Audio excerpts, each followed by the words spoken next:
नमस्कार. आज मला पुन्हा एकदा दावोसवरनं महाराष्ट्राच्या जनतेशी संवाद साधताना मनापासूनचा आनंद होतोय. आणि आजचा दिवस हा महाराष्ट्राच्या गुंतवणुकीसाठी अतिशय महत्वाचा आणि आनंदाचा दिवस आहे.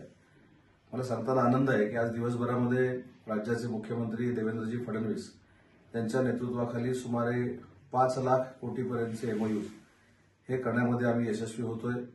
उद्या देखील अशाच पद्धतीचे एमओयूज होतील. आणि मी जसं महाराष्ट्रातनं येत असताना सांगितलं होतं की विक्रमी गुंतवणूक ही महाराष्ट्रामध्ये येईल, त्याला आज सुरुवात झालेली आहे.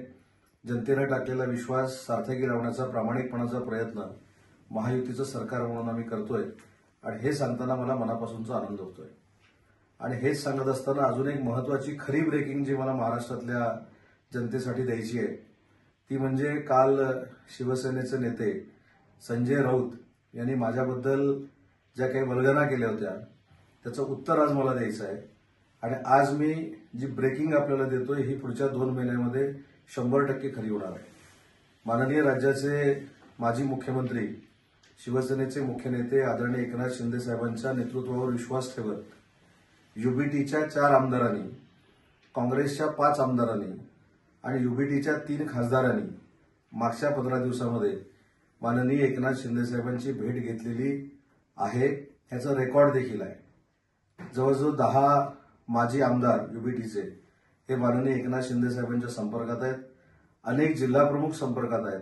काँग्रेसचे देखील अनेक जिल्हाध्यक्ष, अनेक माजी खासदार, माजी आमदार संपर्कात आहेत. आणि येत्या 3 महिन्यात हे सगळे माननीय एकनाथ शिंदे साहेबांच्या नेतृत्वाखाली शिवसेनेमध्ये काम करायला सुरुवात करणार आहेत. ही खऱ्या अर्थानं आजची ब्रेकिंग आहे. त्याच्यामुळं नाहक ज्या पक्षाचा अस्त झालाय त्या पक्षाच्या लोकांनी स्वतःचं अस्तित्व टिकवण्यासाठी, स्वतःच्या पक्षाचा उदय होण्यासाठी माझ्या नावाचा वापर करणं हे अतिशय दुर्दैवी बाब आहे. आणि म्हणून ही जी मंडळी माननीय एकनाथ शिंदे साहेबांना मागच्या महिन्याभरात भेटलेली आहे यांना त्यांनी थांबवण्याचा प्रयत्न करावा. परंतु ठामपणानं सांगतो की ह्या सगळ्या व्यक्ती आता उबाठामध्ये किंवा काँग्रेसमध्ये थांबणार नाहीत. त्यांनी एकनाथ शिंदे साहेबांचं नेतृत्व स्वीकारण्याचा निर्णय घेतलाय आणि त्याची प्रचिती आपल्याला पुढच्या 3 महिन्यामध्ये येईल.